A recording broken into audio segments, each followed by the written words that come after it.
Ooh, what is going on, my friends? Good morning, good afternoon, good evening. This is Dave Sharpe, and this is Wake Up Legendary. If you have not woken up legendary so far today, you are now.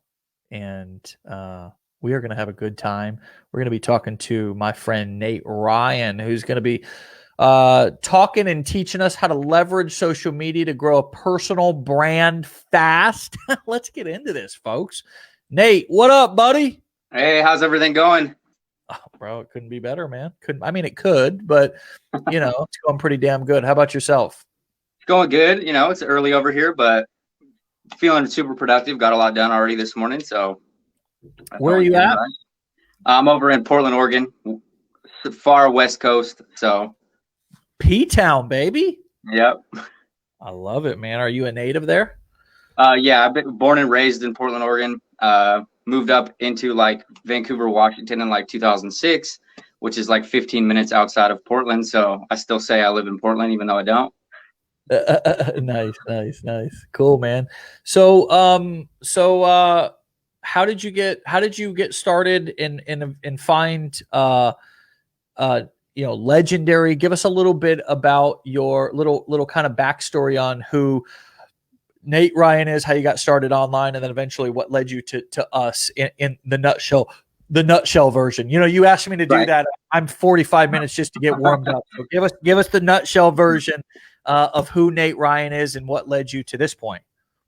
All right. Yeah. So basically, it was like right after my daughter was born. I was working in construction. That's really the only field I ever worked in.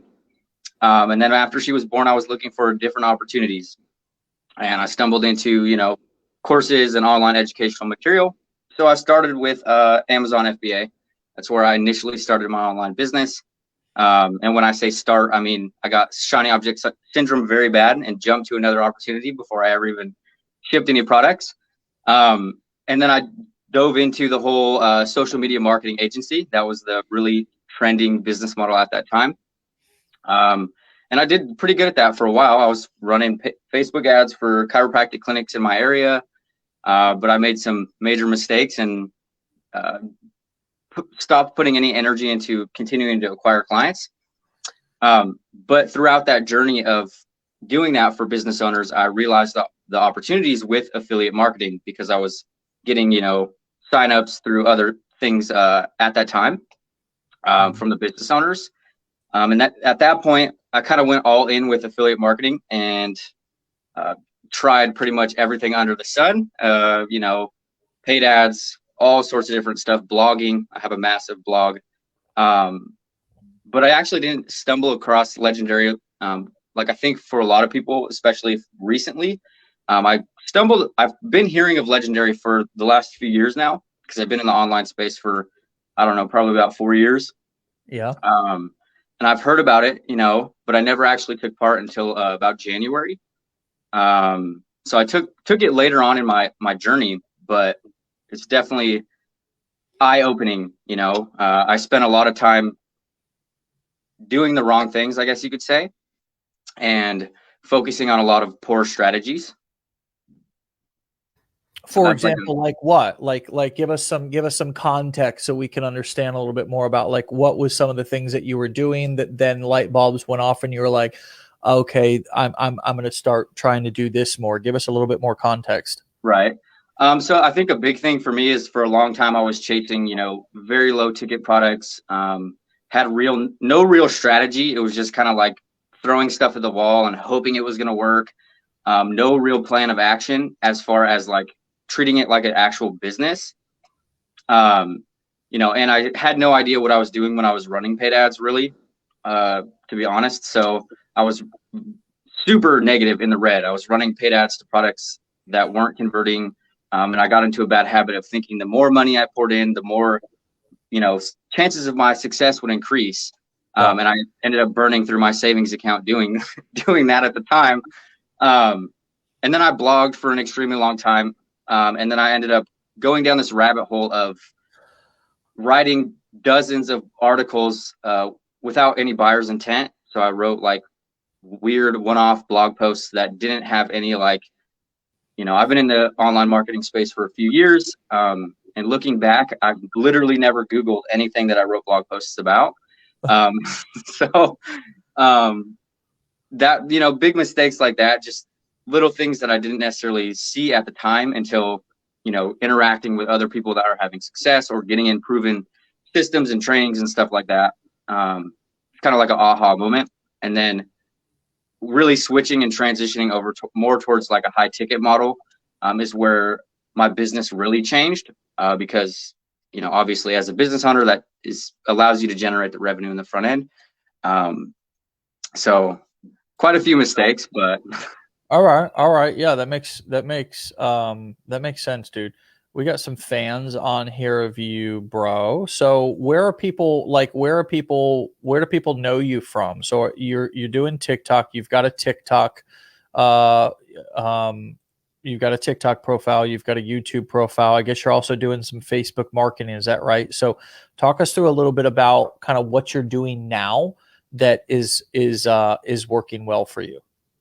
So my business really started to change when I started leveraging Facebook personally.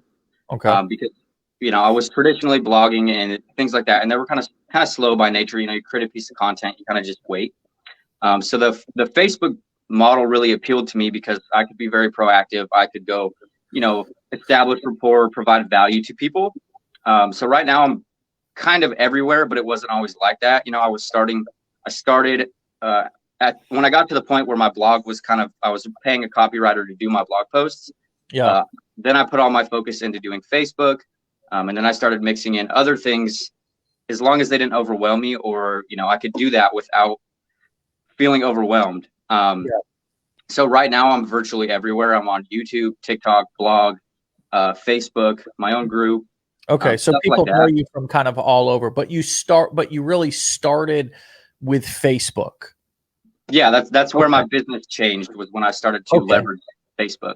Well, that's cool because we have a Facebook. This is one of the strategies that we teach. Is that cold brew? No, it's just hot in a. Oh, I got you.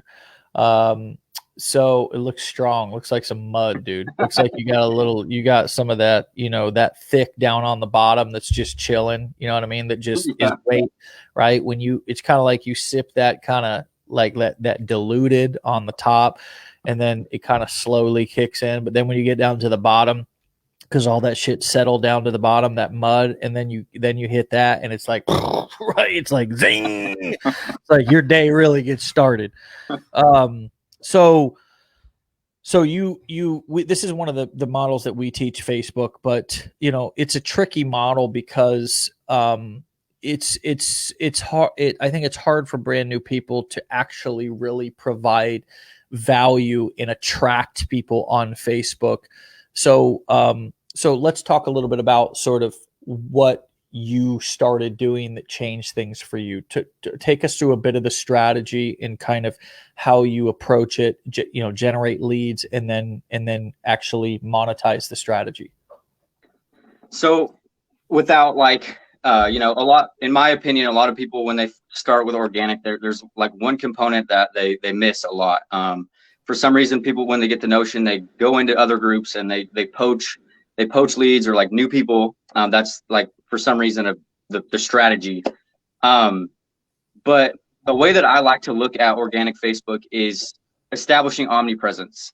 So the ultimate goal is to, even if, a lot of people, when they're starting, they might not feel like they can provide value, but you can always be the expert to like a previous version of yourself.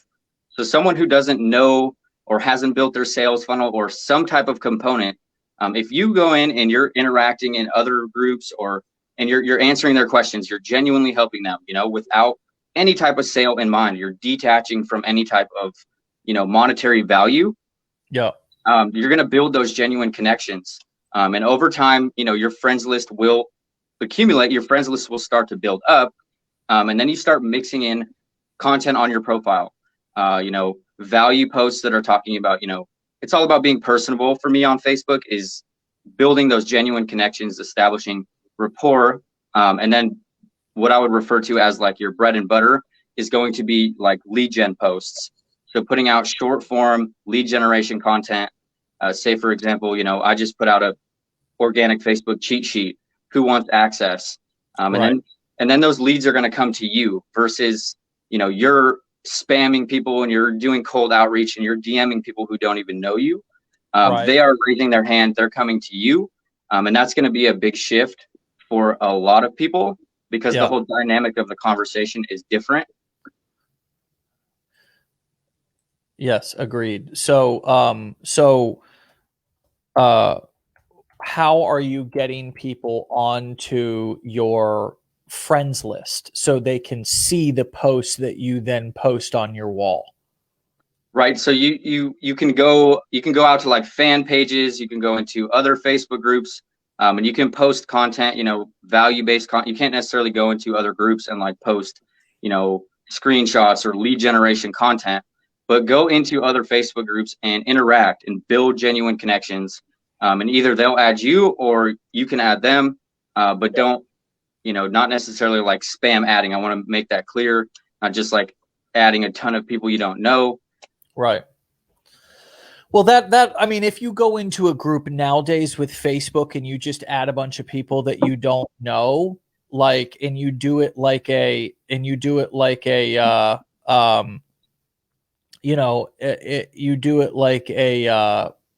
robot, like where you just go down a list and you just add a bunch of people. Like Facebook will actually block your account. You know what I mean? Like they'll put you in like what a lot of marketers call Facebook jail because they don't want you to do that. They especially if you're on a personal profile. Like you have to understand, I think when we talk about Facebook marketing, you guys have to understand how Facebook looks at you and how they want you to interact with their platform, especially if you're on a personal profile. Okay. Facebook doesn't want you marketing and doing business on your personal profile. Why? Well, here's why. Because they want you to have a business profile, which gets shit for organic reach. Okay. And then when your organic free posts that you're posting on Facebook don't reach anybody, they want you to pay for paid ads. Okay. Now I know we're on Facebook right now and I'm lifting up their skirt, but can we just be real here and not bullshit each other and just this is a game of cat and mouse. Marketing is cat and mouse. And somebody's always going to be moving the cheese. You know what I mean? These platforms are always moving the cheese. Okay. So Facebook doesn't want you to monetize your personal profile. So you can't look like you're just adding people, like you're trying to build up a list of people to market to, or like you're trying to generate leads. They also don't want robots. They don't like robots, right? They want people to interact organically and genuinely. So if your behavior of adding, just going to a group and just adding everybody who's new in the group or whatever, you risk Facebook flagging your account and saying, this looks like a robot, or this looks like somebody who's just up to no good, right? And they'll flag your account. They'll put you in Facebook jail, which means you can't post, you can't private message, you can't do anything. So these are, for those of you who are new and kind of want to avoid some of the pitfalls, these are the facts. This is kind of how you have to think about this game. Anything that you would add to that, Ryan? Or yeah, Nate, I would go like you got two first names there, and my dyslexia kicked in there for a second. It happens all the time. Sorry. So the biggest thing, like you just mentioned, quality over quantity. It's more beneficial to have a very targeted friends list. Even though Facebook allows you to have 5,000 friends, if none of those people are interested, or you don't have any type of like connection with those people, it's a waste. And then just understanding that everybody on your friends list is going to be at a different level. There's some people that might not know you. There's going to be some people that do. And then there's going to be some people that are like, have been watching your content or believe in you. So just understanding that everybody's going to be at a different level based on your interactions. But 100% Facebook, if you're using your profile, you can't like do things like post links and stuff like that because, as Dave mentioned, Facebook wants to get paid. That's how they make money. They want to keep people on their platform. So you have to, do it in a way that keeps people on their platform, engage on other people's posts, comment and actually be a person, so. Yeah, be a real person, right? I mean, don't look like a robot. So what most people do on Facebook, which gets them sort of which doesn't allow them really to have the success that they want or wish for. And Facebook can be a really good place to kind of build, to get straight to the meat and potatoes of interacting with actual potential prospects, right?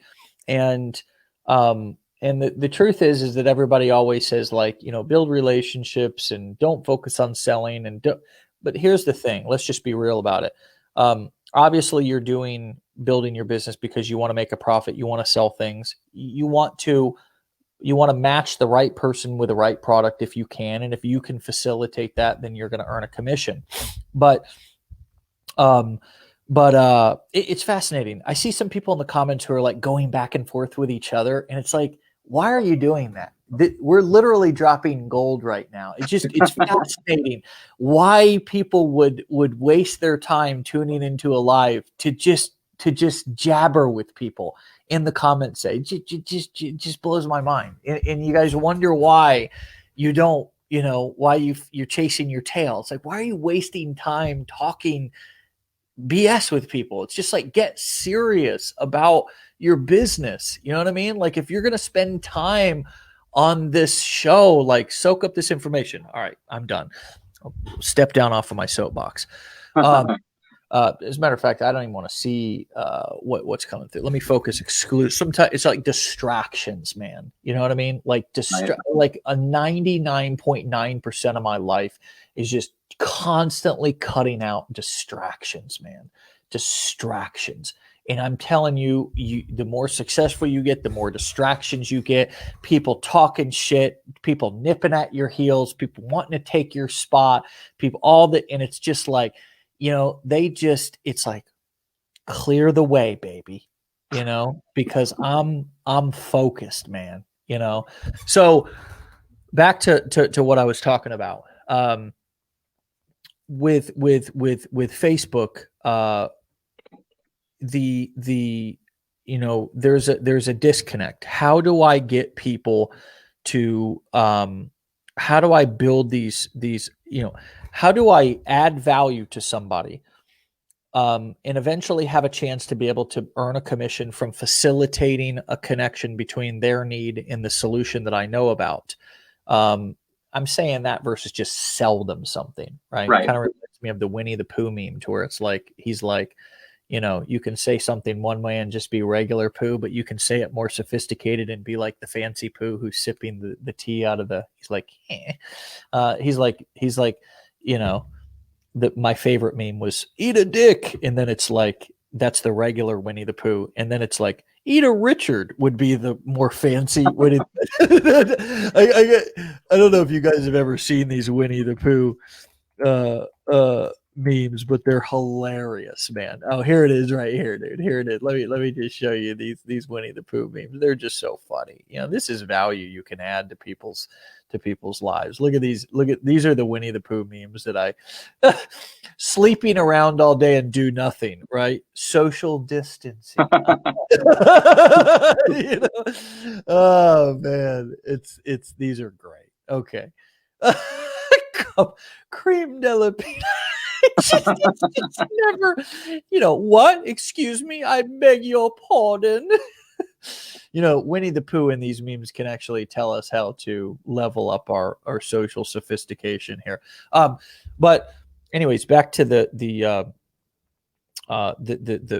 topic at hand. So, what I recommend that people do, and you tell me, I'll pass the baton over to you here in a sec, but is to go into Facebook groups, various groups, and both post valuable stuff, right? Post stories and inspiration. Get like what would be helpful to this group with no intention of trying to like get anything. And what's going to happen is if I post something that's valuable enough, I'm going to start getting friend requests. That's how these platforms work, right? It's how Reddit works. It's how it's not how Instagram works. It's how Reddit works, which is another kind of typing word platform. It's how Facebook works. You go into these various groups that have thousands or tens of thousands of people. And if you put a little bit of effort into a valuable post, you stand out like a hero amongst the average man, right? And so you will get a flood of friend requests. And then you can also friend request a couple of people, particularly if they comment on your post. Because like you said, it's important, dude. You get 5,000 people on your personal Facebook profile. So you don't want to waste those. Sure, more can follow you. You can have unlimited people follow you. But that initial 5,000, you don't want to just add a bunch of people who may not be people who are going to respond to your post that you post on your wall later on, right? So I want to go into these groups and I want to post value post. I also, this is another thing, and David Dill, who's crushing on Twitter, said this: the number one way that he built up his business that's literally a full-time affiliate income on Twitter is by commenting valuable, interesting comments on popular posts with maybe other influencers in your niche or something like that. What do people do? Well, when they see that valuable comment, they're going to go over, they're going to go to your profile on Twitter, they're going to follow you on Facebook, they're going to friend request you. That is how. And then, well, Dave, how do I sell people? How do I make money? Well, later, daily, one to two times per day, I'm going to post something on my Facebook wall. And now all of a sudden, I can post anything I want on my wall, right? I can post value with a call to action.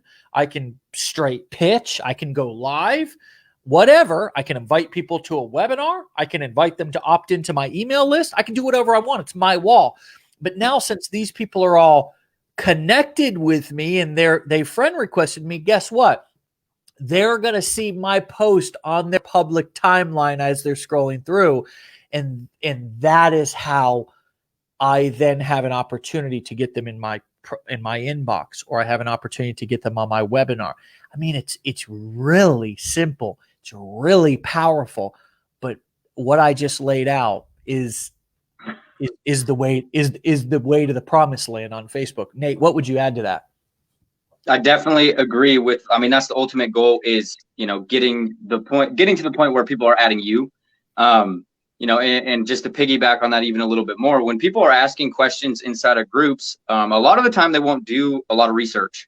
So even if you don't know the question or you don't know the answer, you can go do the research. You can provide a super valuable comment. If they ask something, you can give as much information as possible. Because then that connection is going to spark, and then they're likely to add you too. But it really is, it's not a crazy process, and it definitely gets overlooked. But I mean, you kind of hit the nail on the head there. I mean, that's basically how it works as a whole, is, providing value in groups, establishing omnipresence, which is the art of being everywhere, because as Dave mentioned, if you put a valuable post out inside of a group and people are commenting, and then imagine someone's group's growing by 500 people every day, and you just put a post out in there. If people are commenting, that's going to stay at the top of that group. So every time people are jumping into that group, they see your profile picture, they see you, they see what you're doing. So it's a quick way to, get results, but it's also a long-term play as well. I know that's really contradictory to say it like that, but it will, and people see your stuff. Like, check this out. So say I make a really valuable post in a couple of groups, and say you and I are already connected, bro. Say I'm the more experienced marketer, and I've kind of figured this out, and this strategy of Facebook is sort of how I'm marketing. So say you're kind of a new person who is a potential customer for me in the future. We'll say that you've seen a couple of my posts in a group somewhere, and you reached out and friend requested me. Now, say today on a Friday, I make a post in a Facebook group, but I also make a post on my public timeline. So the chances are of you seeing one of my posts right as soon as you log into Facebook, right there at the top of the timeline, without even needing to go log into that group. Because the truth is, Nate, most people don't go. I mean, I don't know, let me know in the comments. Do you guys go to groups, or do you just go to your public timeline and just scroll through your public timeline and you see content from the groups that you're more active in? And of course, you're going to see posts from those groups that are getting more comments and more engagement, because Facebook wants to show you the things that they think are the most relevant or the most engaging, right? So when you say the omnipresence, is that kind of what you're talking about, is being kind of getting eventually connected with people, meaning you're friended, and then they're seeing your post on their public timeline, they're seeing your post in various groups, they're just kind of seeing you everywhere and seeing your post all over Facebook? Yeah, that's what I mean. Is like, they're seeing your profile, they're seeing your content, because that's how Facebook's going to work. Is, if you're active, it's going to feed you more of what it thinks you want to see. So if you're actively engaging in groups, it's going to show you posts from that group. If you're commenting on my stuff, you're going to see even more of my content. Yes. So, the omnipresence is because the ultimate goal is to establish yourself as a leader. And I'm not trying to say that in a way that like intimidates people who are just starting, because no matter where you're at in your journey, you can still be the expert to someone. That's why I mentioned earlier, selling to a previous version of yourself usually works out. That's who your customer avatar is going to be. But the goal with the omnipresence in the art of being everywhere and having them see you everywhere is because people are going to start noticing what you're doing. They're going to start looking at you. Okay, this person knows what they're talking about. Oh my goodness, that valuable content. I'm going to follow him. I'm going to watch what he's doing. It's all about making people feel connected by telling your story, sharing some mistakes, some breakthroughs you've had, anything in your online business. A really good exercise is like writing down your entire story, and then, creating content all geared towards different subjects, because that's the goal, is to make people feel connected to you and then start seeing you as the authoritative figure and establishing know, like, and trust. Because if those three things are in place, they're going to believe in what you're recommending them to. When you get into a sales opportunity and you're talking about, you're providing a solution or a transformation that's going to get them to where they want to go, they're going to be more inclined to believe that, because they already trust you. They believe in you. They've seen your content. They know a little bit about who you are.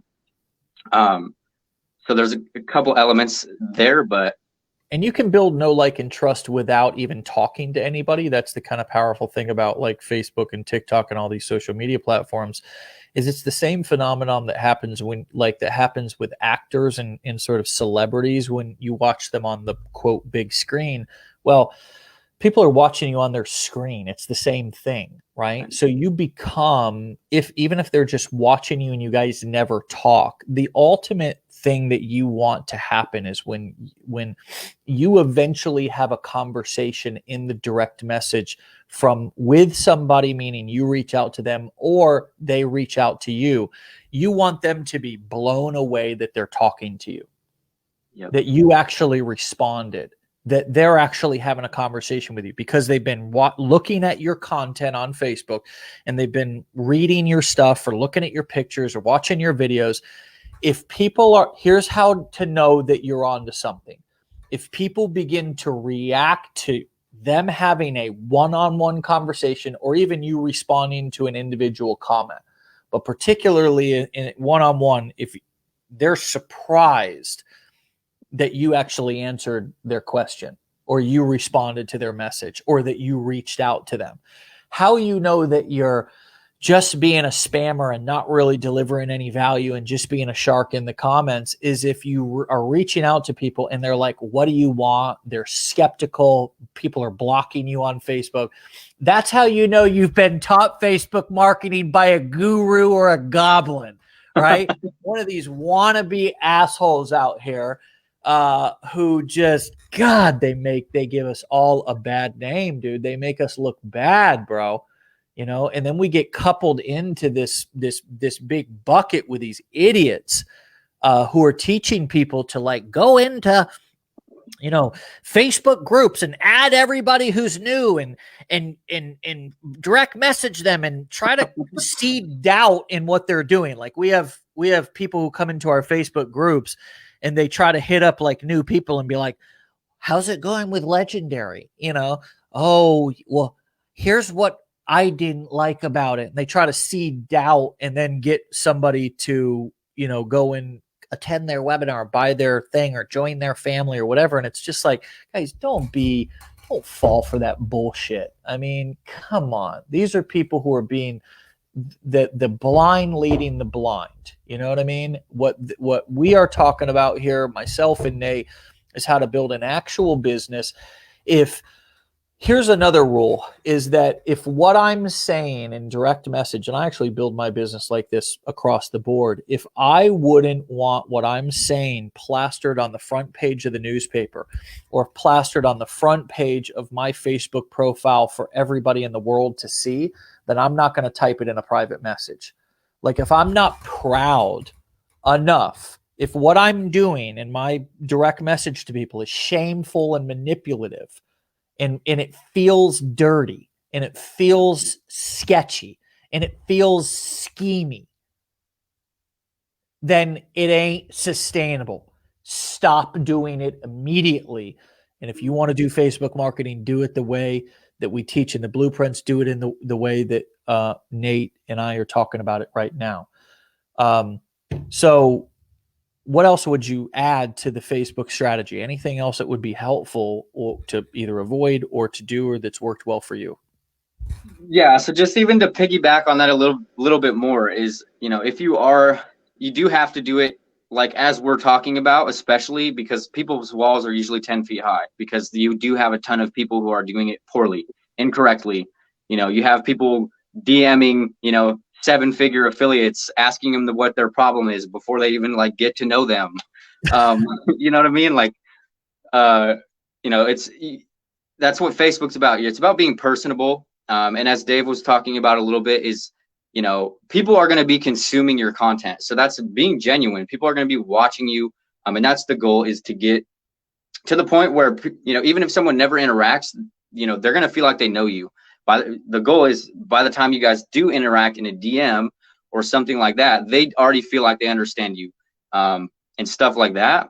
And then a big thing is, if someone doesn't have a problem, don't try to provide a solution, and, you know, don't discredit other people's stuff, you know, especially if you're in other groups and then you're in there and you're just like pooping on whatever someone else is doing.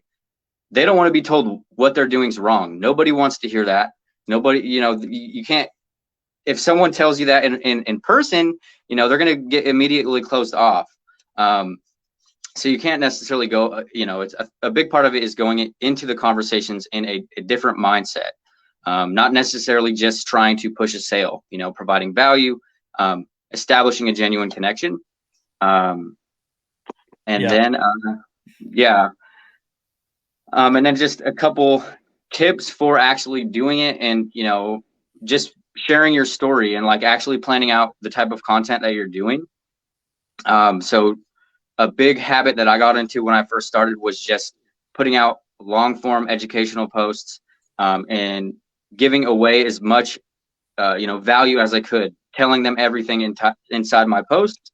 So mix in lead generation content that's actually going to extrapolate your leads from your friends list, pull them to you, and ask them, you know, getting them raising their hands, stuff like that. So that would just be a couple quick tips and tricks, but also at the same time, don't be afraid to provide solutions or attempt to make sales, make offers, you know, because you are providing a transformation or a solution to somebody. You know, you're not just selling some trinket or something like that. So don't, the worst thing that's going to happen is someone will say no. But if you don't ask, they're going to say no anyways. It's already a no. So there's that fine line between coming across like you're just pushing offers and you're not actually providing value. You just have to be aware of where the customer is with you, where the relationship's at. But that would just be my couple quick recommendations as far as you know, leveraging Facebook for you know, affiliate marketing, building a personal brand. Yeah, that's awesome. Great tips.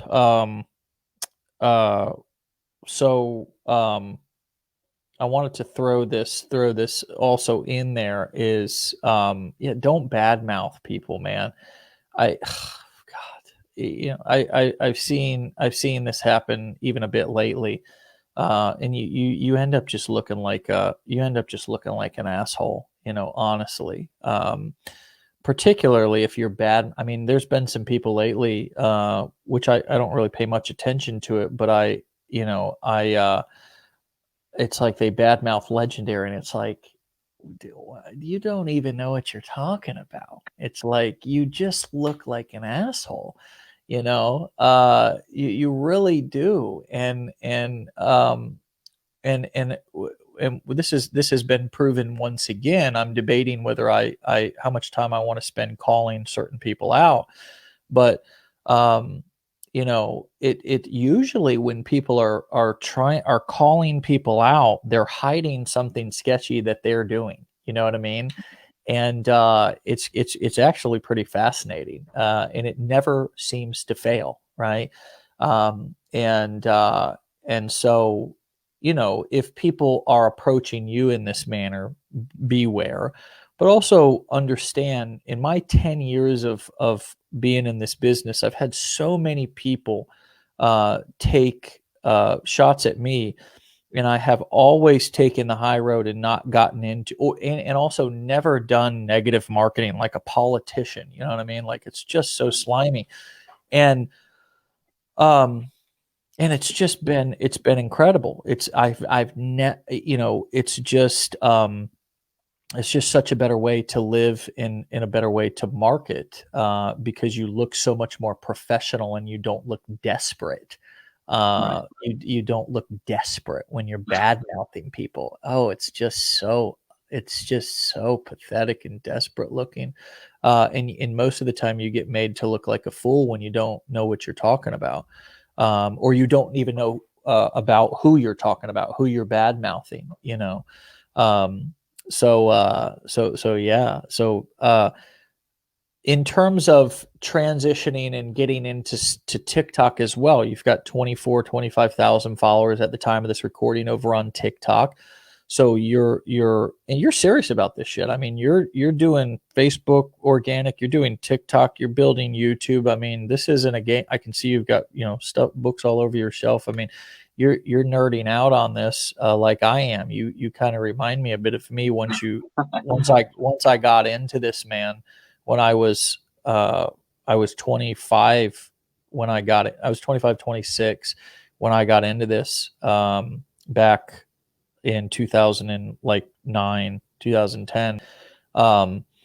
You know, I just nerded out. I get obsessed, and then I go to extremes with things. I'm either all out or all in, but I just have been all in with this, and I guess it's become a career. It's kind of weird to say that, because I didn't go to college for it, you know, and I didn't say, oh, this is going to be my career, you know, but it has become a career for me, and it's made me a lot of money and allowed me to help a lot of people. But yeah, you're on these various platforms and you're not really screwing around. So what else? At what point did you transition and start marketing on other platforms? Because sometimes that can be overwhelming for people. Can you walk us through a bit of that process? So I am full-time. I have been full-time for quite a while. So that's one reason why, you know, when I was still working full-time, because, you know, for the first 2 years of me in the affiliate marketing space, I was still working a full-time job, you know, juggling being a single dad with my daughter, things like that. So I really focused on one platform when I was working a job, because, you know, you're working 40 hours a week.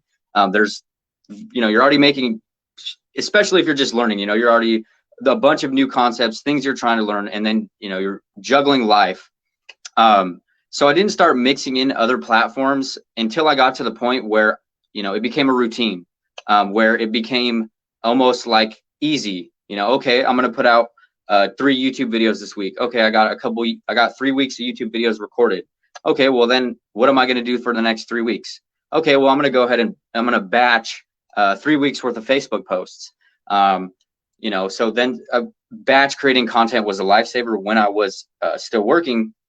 But I didn't start mixing in new traffic strategies until I could do it without being overwhelming, until I could do it without it being a huge task or being something that was, you know, going to take me a ton of energy, or I mean, it is going to take a ton of energy if you're trying to mix in new platforms. And then also, you know, you're not starting over. So if you have 24,000 followers or 100,000 followers on TikTok, you can push them to a Facebook group. You can send them to a YouTube video. So it makes, you're not starting over every time. So whenever you're thinking about, you know, transitioning or mixing in a new strategy, you can already move that audience somewhere else. So I know I totally probably squirreled off there, but no, I mean, that's a great point. You know, kind of, I think a lot of people try to do too much at the beginning, and it's much easier to build one channel really high and then start sending those people from that channel over to another channel. Like you said, building a TikTok building a TikTok channel or account to a lot of followers, and then inviting everybody to join your text message list, or inviting everybody to join your email list, or inviting everybody to join your Facebook group. You know, I mean, ultimately you're probably getting them on your email list sooner than once you've got a lot of followers, but a Facebook group, or once you got a lot of you know TikTok followers, you can get them over to a YouTube channel. It's just, I think in the beginning it's almost better, and this is what we teach, to be, you know, in our blueprints, to pick one strategy and kind of go all in on that strategy, because you can focus more on mastering that particular platform.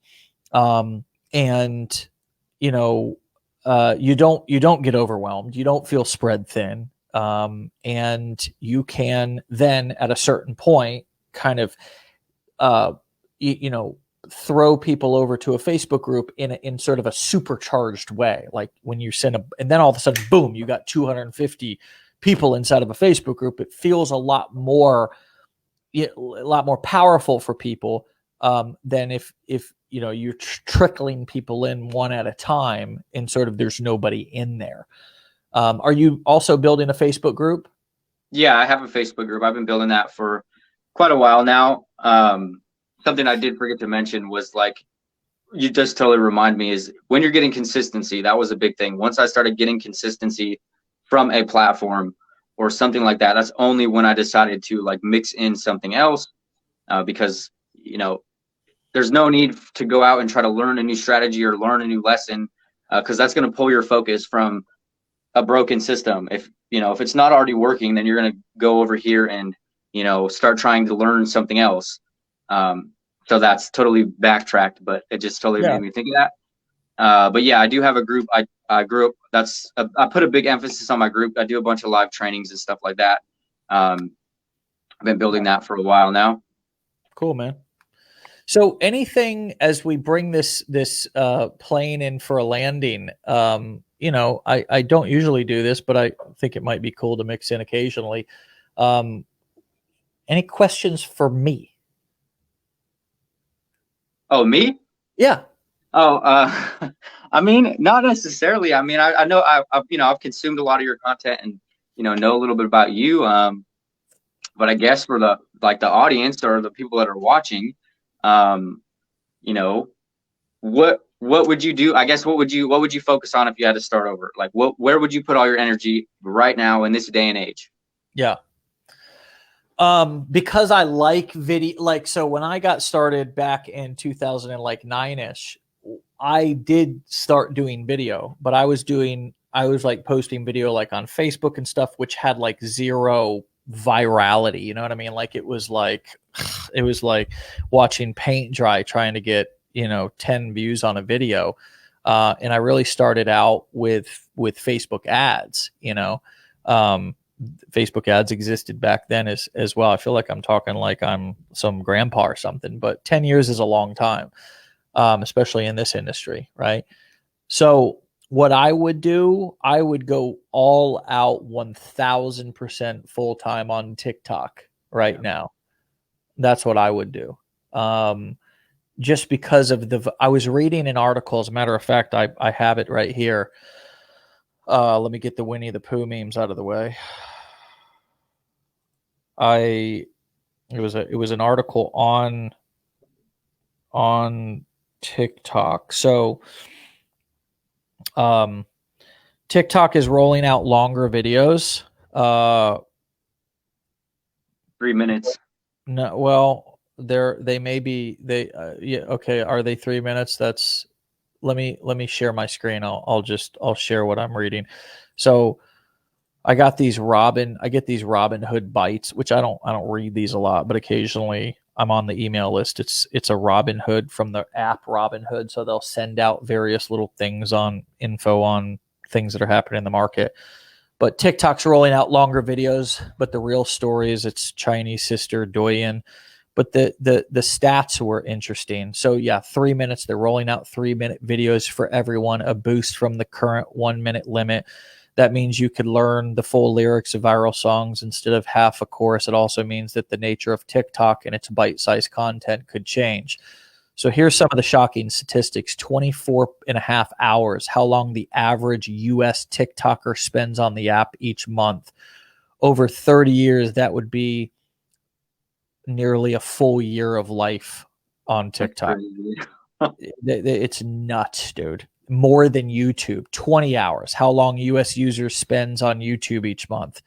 YouTube has biased its algorithm towards viewer retention, longer videos, right? So if longer videos lead to higher usage, TikTok could tweak its addicting algorithm to promote long clips, right? So that 24 and a half hours that people are averaging on TikTok right now per month could increase.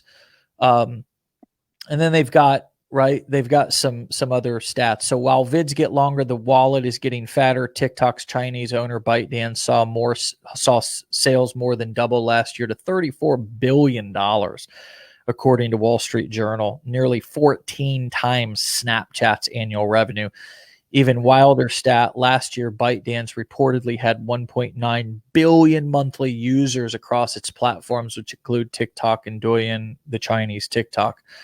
So like those stats, bro, are pretty mind numbing. You know what I mean? Like pretty hard to comprehend in terms of that particular app. It's 1 in 4 people on the planet are using one of ByteDance's app. That's including people in China who are on the Chinese version of TikTok. But just the way in which its viral nature is, like I'm not on the app right now personally because I don't want to compete with our affiliates. Like that's one thing. I'll probably start talking about that a little bit more in our community because it's a way in which I think a lot of affiliates lately have had sales snatched from them, from product owners who say they have everybody's best intentions in mind. And they're really doing sneaky ass shit, trying to line their own pockets. But that'll be a video for another day. If I decide that I want to get into the drama like that, I usually don't, but certain stuff pisses me off and I stay quiet about it for as long as I can. But anyways, we'll see. To be continued.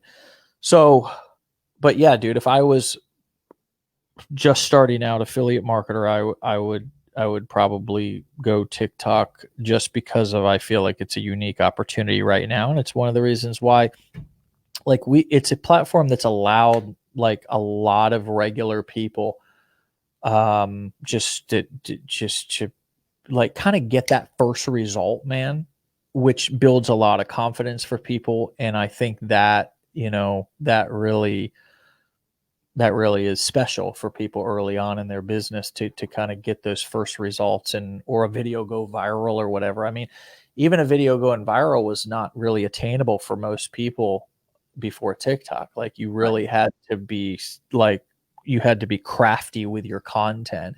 You had to really know what you're doing, or you had to be comedy or something that was more kind of scripted out, So anyways, that's my answer to that question.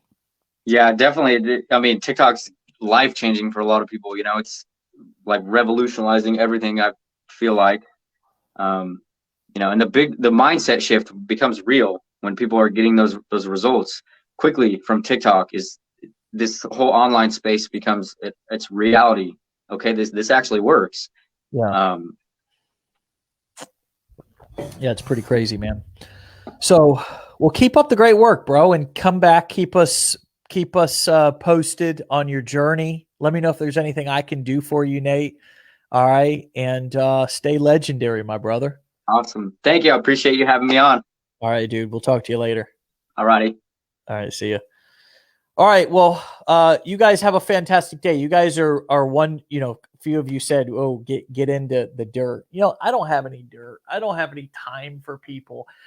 But here's what I will say too, like all of you who are affiliate marketers, particularly new in the business and new in the industry, one of the reasons why Legendary's been around and why I've been around, and my reputation is what it is because, because I don't just talk a big game or a good game about how I, do right by people and all this bullshit. I just do right by people. Our affiliate program and platform, for example, and I'm talking about our affiliate platform. Sure, we sell products, we sell training. That's our main business. But we also have a lot of people who are affiliates of our company, and we view those affiliates like partners, right? We pay people for all of the sales that a customer ever buys if an affiliate refers them to Legendary. So we don't just pay them on the initial purchase and then go and market them our masterminds and our coaching programs and all this stuff and then just take all that money for ourselves, right? We don't go in here, and market other funnel building services and just take all that money for ourselves. Right. We allow our affiliates to connect their affiliate links for various funnel building tools and autoresponders so they can earn the commissions on those products. You go into some of these people who claim to have your best interest in mind and you start poking around in their membership areas and you realize they're promoting their ClickFunnels links and they're promoting their Aweber and GetResponse links. And they're selling on down the road, the people that you referred to them, various products and services, coaching and masterminds and all kinds of things that they're not paying you on, right? All the while, they're saying we're authentic and we have people's best interest in mind. This is what you'll realize about this industry, especially after you've been in it for 10 years like I have, that the people who claim to have and who need to reiterate and celebrate and try to put in your face how they have your best interest in mind usually are the ones who are doing the sketchy stuff, right? Recently I saw,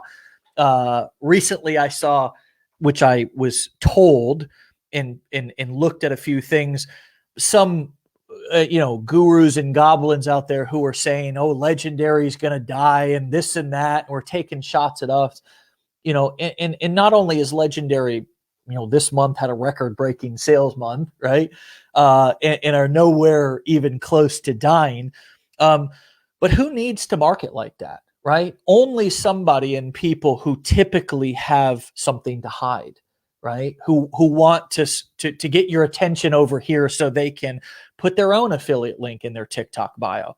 And as you're going around as an affiliate spreading their message and their name, when those customers and that traffic comes over to look at that person's TikTok profile and clicks their affiliate link in their TikTok bio, guess who gets credit for the sale? That's called stealing, where I come from, right? That's called stealing, right? Stealing sales from affiliates, right?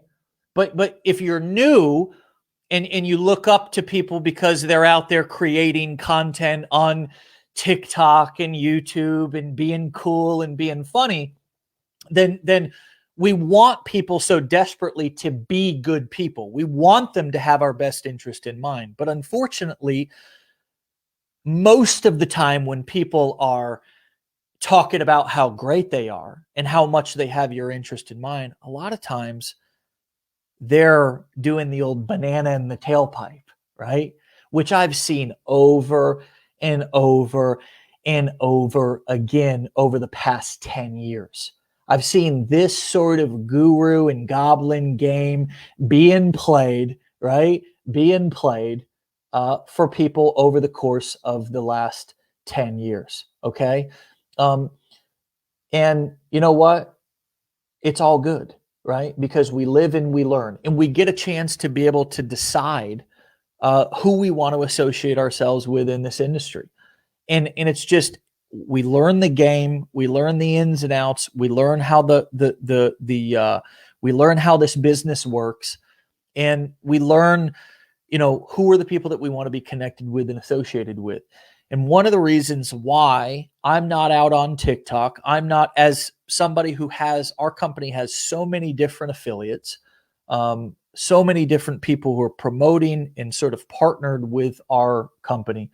I want to give everybody as much of an opportunity to be able to succeed as possible. So I don't want to be out competing with our affiliates. I don't want to be having my affiliate links and my Instagram and my TikTok profiles, because trust me, if that's what I wanted my focus to be, was to go out and build a big TikTok channel instead of making sure the foundation of this company was strong for you guys, and I could certainly do that, right? And I could create some awesome, compelling content and have lots of followers, not because I'm, any more talented than you are, just because I have more experience doing it, right? So and you'll have that same experience after you've been doing it for 10 years too. But I don't want to be in competition with our affiliates. I don't want to be in competition with my affiliate link in their bio. And if I ever do have a link in any of my profiles, it's not going to be an affiliate link, right? And here's the other thing. A lot of times people make mistakes. They don't know what they don't know. They don't know how to lead affiliates. They don't know how to they don't know how to not step on people's toes, right? They're new. They're green to it. It's the first time they're doing it. And that's okay too. I'm not saying that everybody has bad intentions. And it's one of the reasons why I don't go after people or try to badmouth people or look at other people as even competitors. I actually prefer to look at everybody as potential collaborations, not competition. But we have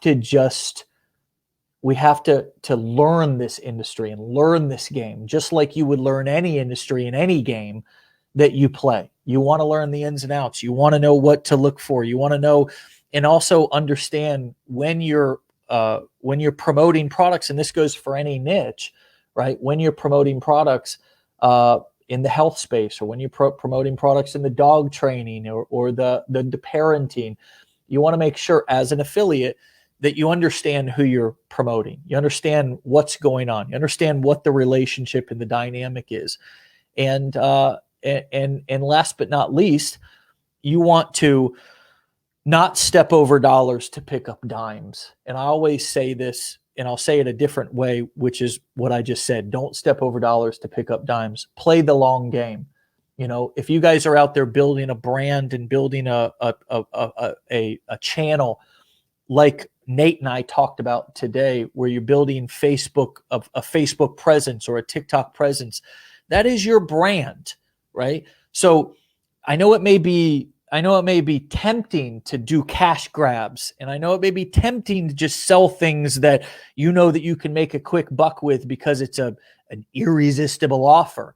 But the truth is if the person that buys from you doesn't have an amazing experience, if it was overhyped and underpromised, and there's not value, there's not life-changing value that's exchanged for the money, then you've blown an opportunity to have a long-term relationship and maybe even sell something and make more money by helping that person with solutions and suggestions and recommendations, or even your own courses or coaching. I've had people who didn't buy from me anything for years, but because they see that I'm continuously delivering value, I'm not going anywhere, I'm consistent, and I do what I say I'm going to do. Eventually, 2 years later, they pop up. They're on the email list, or maybe they follow me on Facebook or something, and they say, oh, yeah, okay, now I'm interested in what you're doing now. And that happened to me also when I was strictly doing affiliate marketing for years. That happened. I had people on my email list that would just watch me and watch what I was doing and look to see if I was going to be saying something different this week and being somebody different next week. And eventually they said, hey, look, like I can see this person's playing the long game. They're a hell of a lot more consistent than I am. Let me buy something from them because they've proven to me I just need a little bit more time to marinate on this decision, So play the long game. Don't step over dollars to pick up dimes, and understand your reputation in this industry is everything. It's everything. Over the course, I'll say this and be done. I've had people who have over the 10 years, and I've been blessed enough to work my ass off to be successful in most things that I've done. Sure, I've had failures, but I just see them through until I'm successful. Well, there's going to be people who are going to trash you along the way. The more successful you get, the more people are going to trash you. The more people are going to try to take shots. And my experience has been that if I just keep my head down and I don't get into the weeds, I don't get into the drama, I don't respond, because that's usually just what they want. They can't drum up enough attention on their own. That's how they're trying to drum up. So I'm not going to just give them free marketing. I'm not going to just say their name and give them free publicity. I'm just going to stay focused. I'm not going to respond. I'm just going to let my actions do the talking. And you know what's happened, man, is that by only focusing and talking to my customers and my team, which Legendary's got nearly 100 people on the team. I got enough people to talk to, right? If I want to spend energy, I spend it on my customers. I spend it on our team. I spend it investing in the people who are invested in us. Eventually, what doesn't come out in the wash comes out in the rinse. And eventually, long-term, people say, damn, at first I believed what was being said about Dave, but then I just saw what he did and how long he's been standing in his own truth and his own business and been doing kind of the same thing, right? Mr. Consistent. And eventually people get to decide for themselves, right? Who you are by your actions, not by what you say, right? And that again plays into reputation. Reputation's everything in playing the long game in this business. There's enough bottom feeders. There's enough people hanging out at the bottom being crabs, right? Trying to pull people down. There's enough bullshit. There's enough gurus. There's enough goblins. There's enough, toxically positive people. Toxically, they're so positive they're toxic. They don't show you the reality of what it's like to be in business or be successful in business. It's always the little clip, the short clip. It's never the long form conversation like we have here 5 days a week. It's always just a little clip, right? The toxic, happy clip on Facebook or TikTok. You don't get to see or hear what the person believes or their values or how they run their business. But what's happened with me, my experience, and it was hard at first over 10 years, has been just keep your head down and stay focused, right? Just keep your head down and stay focused, play the long game. So I would invite everybody that's listening and watching here who's feeling squirrely or feeling like, maybe this is not working out. Understand you've probably been in the game for just a little bit of time. Give yourself a chance for your seed to get watered and blossom, right?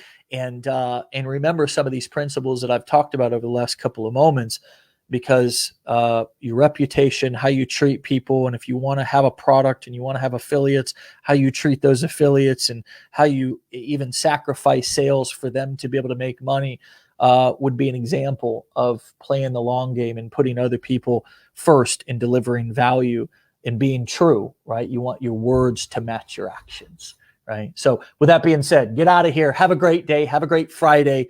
I got a long list of stuff to do today. I hope you do too. And we'll see you back here again at 10 a.m. Eastern time, just like every other Monday, for another episode of Wake Up Legendary. Peace.